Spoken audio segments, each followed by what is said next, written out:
Now, the former Energy Minister, Claire Perry-O'Neill, has been sacked from her post in charge of the UN Climate Summit due to be held in Glasgow later this year.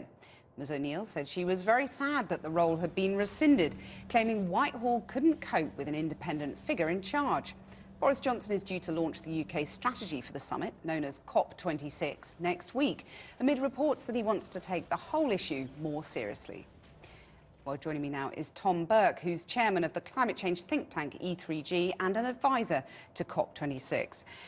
Is Claire O'Neill right that the government can't cope with the independence of her unit? I don't think that's the issue at all. I think the issue is there was a feeling beginning to emerge, both, I think, more broadly within Whitehall, but also amongst other governments, that we weren't putting enough oomph into it and that it needed somebody in charge of the process, leading it, who was seen to have the ear of the Prime Minister and to speak with the Prime Minister's authority. So I think it was a much more rational decision than just a personal decision. Well, according to her tweets, she's been putting plenty of oomph behind the issue, but it's the government that hasn't. I mean, she says there's not been a single climate cabinet meeting since her unit was formed. The government's not very focused on this, are they? Well, the government's not very focused on very much other than Brexit up until now. But I think it is important that it does put the attention. We really are. In that sense, she's right. We're starting too late to get something as difficult as this done in the time frame. And so we really do need to put a foot on the pedal.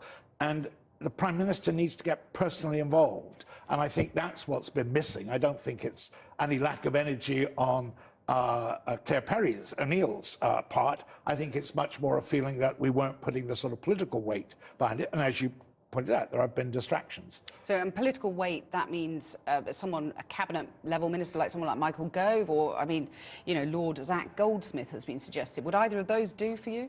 Well, I think Michael Gove would be giving the right kind of signal about how important this is to the Prime Minister.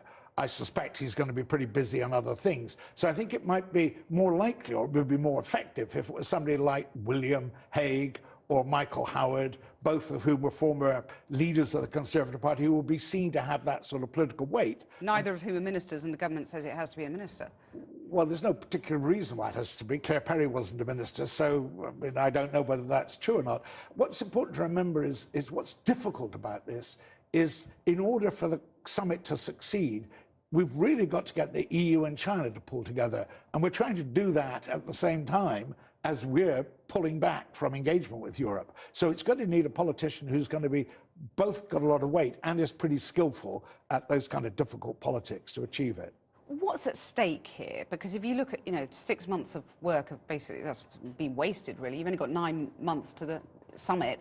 What needs to be done at this summit? The two really important things, I think, that need to be done. First of all, we've got to get an agreement that somehow lifts the ambition, or opens the door at least to lifting the ambition in the whole of the process. If we don't come out saying we're really moving forward after the stalling of the process in Madrid, then I think it will be quite serious. The second thing is, if Britain hopes to really lead this and make this part of global Britain, we've got to be seen to be walking our talk. And right now we're behind on meeting our own targets. So it's hard to ask the rest of the world to increase their targets when we're not meeting our own.